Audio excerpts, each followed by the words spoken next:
नमस्कार, मी सोनल स्वागत करते तुमचं सगळ्यांचं माझ्या चॅनल सोनल्स कॉर्नर्समध्ये.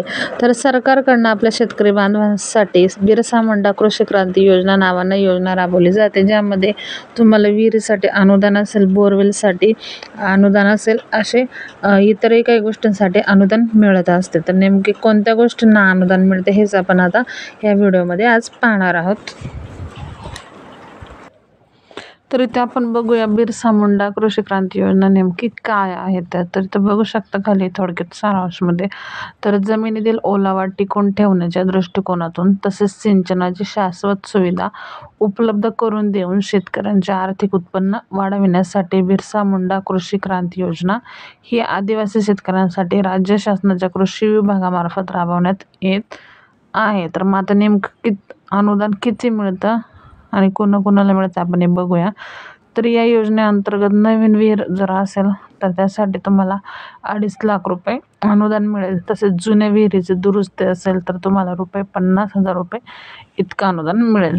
तसंच इनवेल बोरिंगसाठी ₹20,000 आणि पंप संचासाठी ₹20,000 इथे अनुदान मिळतं. तसंच वीज जोडणी आकारासाठी ₹10,000 अनुदान. तसंच शेततळ्यांचे प्लास्टिक अस्तरीकरण आहे त्यासाठी ₹1,00,000 व सूक्ष्म सिंचन संच यासाठी मग यामध्ये काय असेल, ठिबक सिंचन असेल तर संच ₹50,000 आणि तुषार सिंचनचा संच असेल तर ₹25,000 इथे अनुदान मिळते. तसंच PVC पाईपसाठी ₹30,000 इथे मिळतात.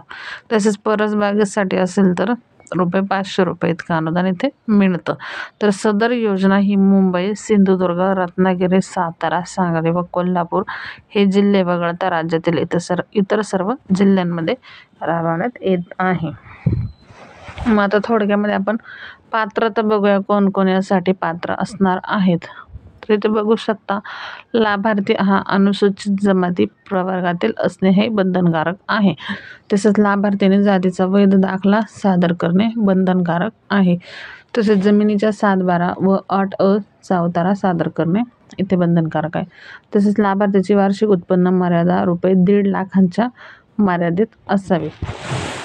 उत्पन्नाचा दाखला सादर करणे बंधनकारक आहे. तसेच लाभार्थीची जमीन धारणा 0.20 हेक्टर ते 6 हेक्टरपर्यंत, म्हणजेच नवीन विहिरीसाठी किमान 0.40 हेक्टर असणे हे बंधनकारक आहे. एकदा संबंधित योजनेचा पूर्ण लाभ घेतल्यास पुढील 5 वर्ष त्यास लाभार्थ्यास किंवा कुटुंबास या योजनेचा लाभ देय नाही. तर ही आहे याची पात्रता. तर आता थोडक्यामध्ये आवश्यक कागदपत्रे काय आपण इथे बघूयात. तर इथे बघू शकता आवश्यक कागदपत्रे काय आहे. जर नवीन विहीर तुम्हाला बांधायची असेल तर याच्यासाठी बघू शकता खाली काय कागदपत्रे. सर्वात आधी जातीचा वैध दाखला लागणार आहे. तसेच 7/12 व 8चा उतारा लागणार आहे. उत्पन्नाचा दाखला असेल.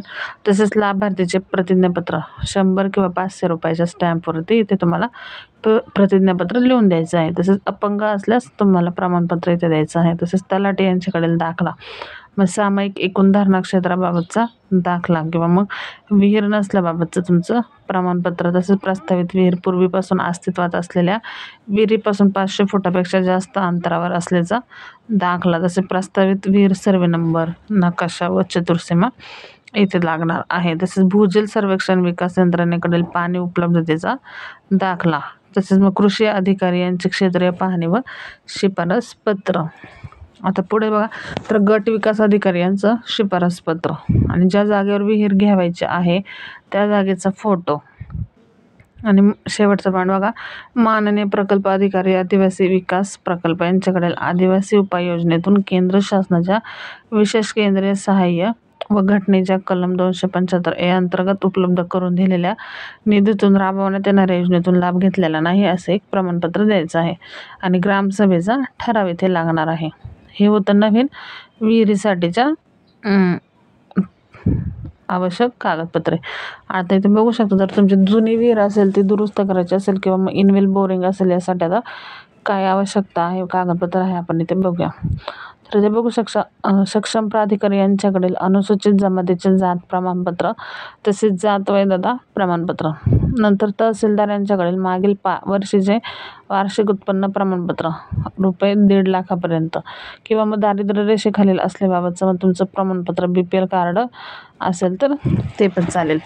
तसंच जमीन धारणेचा अद्ययावत 7/12चा दाखला व 8चा उतारा. नंतर ग्रामसभेचा ठराव, तलाठी यांच्याकडील दाखला, एकूण धारणा क्षेत्राबाबतचा दाखला, तसेच विहीर असल्याबाबत प्रमाणपत्र, तसेच प्रस्तावित विहीर सर्वे नकाशा व चतुर्सीमा, तसेच लाभार्थीचे बंधपत्र रुपये 100 किंवा 500 रुपयाच्या स्टॅम्प पेपरवरती. तसेच कृषी अधिकारी यांचे क्षेत्रीय पाहणी व शिफारस पत्र. नंतर इथे बघू शकता 8वा मुद्दा, गट विकास अधिकारी यांचे शिफारस पत्र आणि ज्या विहीर जुनी विहीर दुरुस्ती करायची आहे किंवा मग इनवेल बोरिंगचे काम घ्यावायचे आहे त्या विहिरीचा काम सुरू होण्यापूर्वीचा फोटो. तसंच मग इनवेल बोरिंगसाठी भूजल सर्वेक्षण विकास यंत्रणेकडील फिजिबिलिटी रिपोर्ट. तसेच अपंग असल्यास प्रमाणपत्र. तसेच माननीय प्रकल्प अधिकारी आदिवासी विकास प्रकल्प यांच्याकडील आदिवासी उपाययोजनेतून केंद्र शासनाच्या विशेष केंद्रीय सहाय्य व घटनेच्या कलम 275A अंतर्गत उपलब्ध करून दिलेल्या निधीतून राबवण्यात येणाऱ्या योजनेचा लाभ घेतलेला नाही असे प्रमाणपत्र देणे आवश्यक आहे.